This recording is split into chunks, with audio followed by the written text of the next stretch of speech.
如果搬去我哋嘅北方嘅方言裏面，就係擒拿。不過我哋詠春裏面咧，我哋擒而不拿。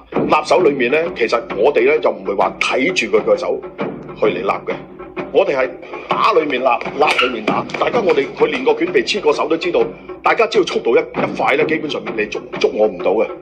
係啦，咁點樣去做咧？我哋其實有手法裏面咧，我哋就叫封身啦。譬如而家你埋打我啦，我一立個手就打你啊，我一立個手打你。但係如果你一拳你立，嗱一立你一拳係咪打我啊？呢隻手係咪打我啊？係咪啊？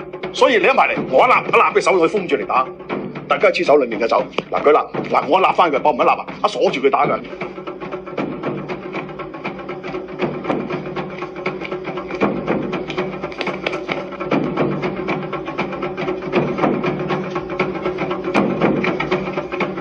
所以喺立手裏面咧，喺我哋詠春裏面咧，係主動搶攻嘅手法嚟嘅。